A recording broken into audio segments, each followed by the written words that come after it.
और भाई लोग कैसे हो? सब अच्छे हो? मैं भी अच्छा हूँ, आप भी अच्छे रहिए। और बस इतना बोलूँगा कि पढ़िए, मन लगा के पढ़िए। क्योंकि आप पढ़ रहे हैं अगर, तो किसी पर एहसान वहसान नहीं कर रहे हैं। आपकी कोई न कोई ऐसी आदत होगी जो आपको पढ़ने में बहुत रोकती होगी, या कोई न कोई ऐसी मजबूरी होगी जो आपको पढ़ने में बहुत दिक्कत कर रही होगी। तो मैं इसका एक ही सलूशन यही दे सकता हूँ कि सबसे पहले आप जो भी पढ़ाई कर रहे हो, पढ़ाई मन नहीं लग रहा है, मतलब अगर मोबाइल में नेट है तो पढ़ने के अलावा सब कुछ देख लेंगे, पढ़ेंगे बस नहीं। और पढ़ने बैठेंगे तो अचानक कोई जरूरी काम याद आ जाएगा। उस समय पर, पढ़ाई के समय पर बहुत जरूरी काम याद आ जाएगा, सच बोल रहा हूँ। और जैसे ही पढ़ना शुरू किए ये होगा, और जब वो जरूरी काम हो जाएगा उसके बाद फिर मोबाइल चलाना शुरू। अगर पढ़ रहे हो तो खुद पर एहसान कर रहे हो, किसी और पर एहसान नहीं। कि जैसे याद करो कि बचपन में जब टीचर होमवर्क देते थे तो हम सर के डर के मारा हम पढ़ते थे कि सर हमें कल डांटेंगे। हम ये नहीं सोचते थे कि अगर होमवर्क करेंगे तो हमें आएगा, नॉलेज बढ़ेगा, नहीं, हमें डांट मिलेगी। और या फिर जो बच्चा अपने अपने अंदर से, इनर साइड से होमवर्क करके जाता था, वो आज सक्सेसफुल है, कहीं ना कहीं अच्छे से जॉब में है। और अगर कई बार ऐसे भी हुआ है कि जो बच्चे दिखते थे स्कूल में नॉर्मल, बट बड़े होकर सक्सेस हो गए, तो कैसे हुए? वो यही वाली एज होती है जो आपकी 16 से 25 या 29 वाली एज जो होती है, इसमें सिंसियर हो जाते हैं, इसमें समझ जाते हैं कि पढ़ेंगे नहीं तो कुछ नहीं होगा। देखो, बहुत लोग होते हैं समझाने के लिए कि पढ़ाई के अलावा भी बहुत बड़ी लाइफ है, पढ़ने में ही मत घुसे रहो। जब तुम अपनी पढ़ाई में 100% नहीं दे पाओगे, क्या गारंटी है, क्या गारंटी है कि तुम 100% हर चीज में दे दोगे पढ़ाई के अलावा? तो मेरा बस इतना कहना है आप लोगों से, और खुद से भी।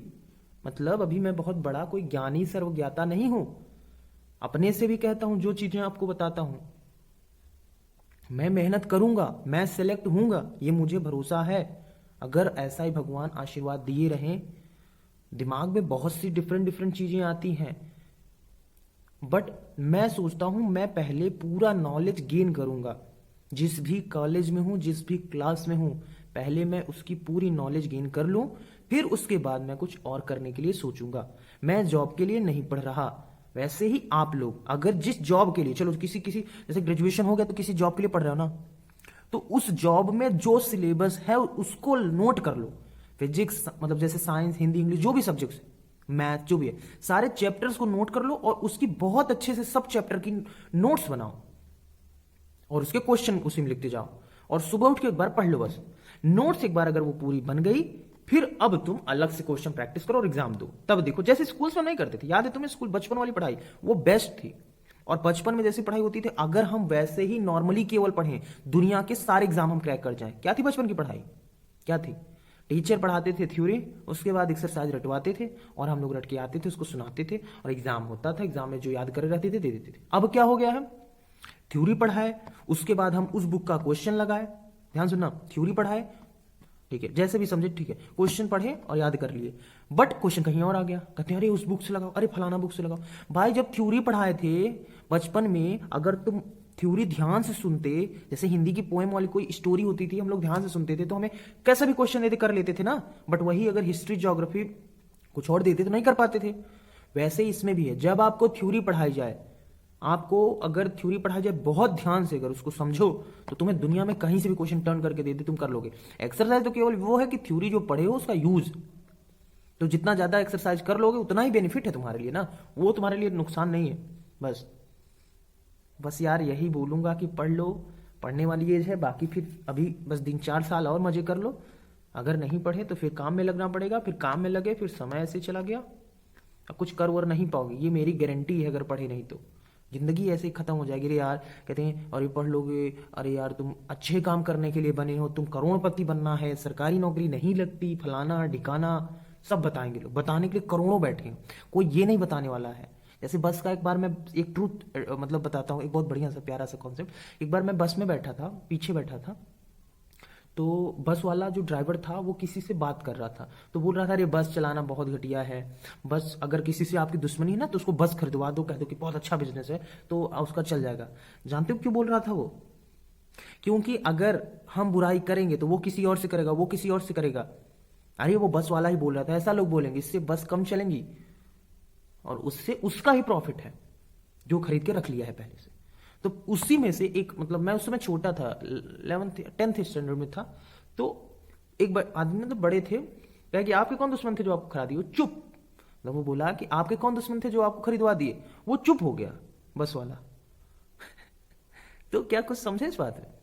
उस समय मैं नहीं लिंक कर पाया था, बट अब वो चीज़ें याद आती हैं, बहुत सी चीज़ें याद आती हैं, कुछ अच्छी भी बातें हैं जिंदगी में। जैसे मैं मतलब पढ़ा रहा था एक दिन, तो एक और अच्छी सी बात याद आई, बता देता हूँ कि एक बच्चा है, उसका नाम अर्पित है, और छोटा बच्चा है, मतलब मान के चलो, नहीं ईशु, आशु नाम है उसका, आशु, आशु के शर्वानी।